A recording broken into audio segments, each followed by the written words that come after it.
Salamat, Garcia, ha. Niligtas mo ako agad, Dong. Wala yun, Ongetoy. Basta ikaw at buhay ko para sa'yo. Ang lalim, ha. Bakit naman pinuro mo agad si Budang, Garcia? Siniguro ko talaga siya, kesa man ikaw ang mabaril niya. Natapos din ang problema ko. Sa wakas, makakauwi na si Maris.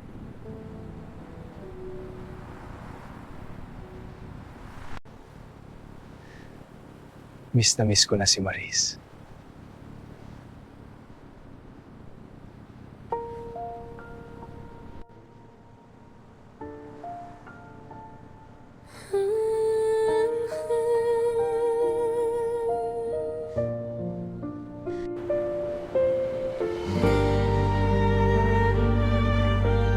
Uy, Garcia, ang tahimik mo, ha. Hindi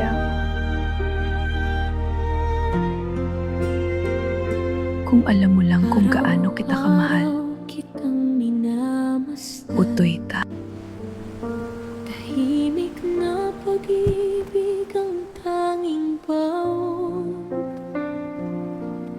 sa bawat ngiti mong aking Doc, papatanggal ko lang ang bala sa balikat ko.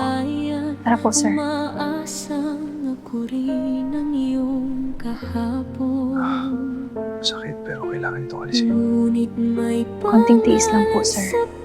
Malapit na nating matanggal ang bala. may tahanang hinihintay mong balikan. Kahit narito ako sa tabi mo, hindi ako ang iyong pupuntahan.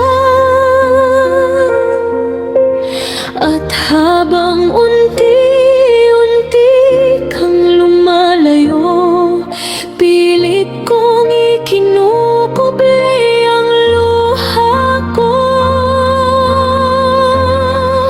Kung babalik ka balang araw, ako pa rin ba ang iyong tatawagin? Kapag napagod ka sa paghanap, ako pa rin ba ang iyong lilingkutin?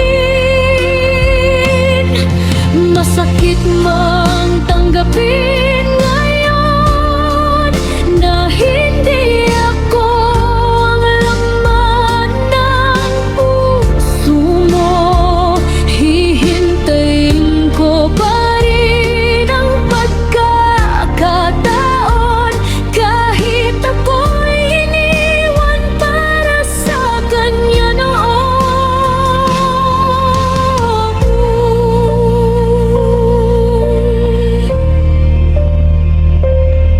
Pinili mong hanapin ng asawa mo dahil siya pa rin ang mahal mo. At ako'y naiwan sa isang sulok, kasamang yakapin ang pangarap ko. Bawat gabing hindi makatulog, pangalan mo pa rin ang dasal ko. Kahit alam kong malabo ang lahat, umaasa pa rin itong puso ko.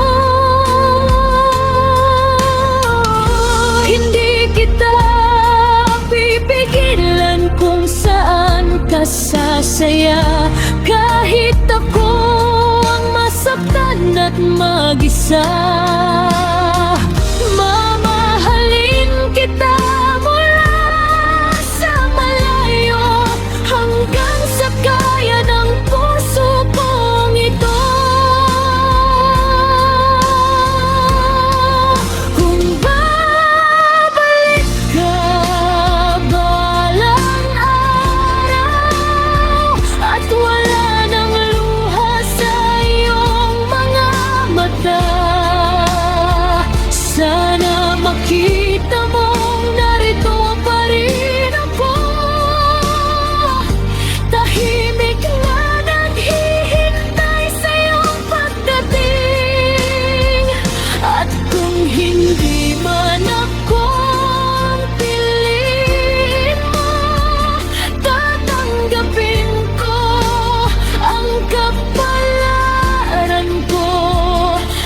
Dahil ang tunay na pag-ibig ay minsan pagpapalaya kahit masakit ng lubos. Habang hinahanap mo ang mahal mo, dito muna ako mag-isa, umaasa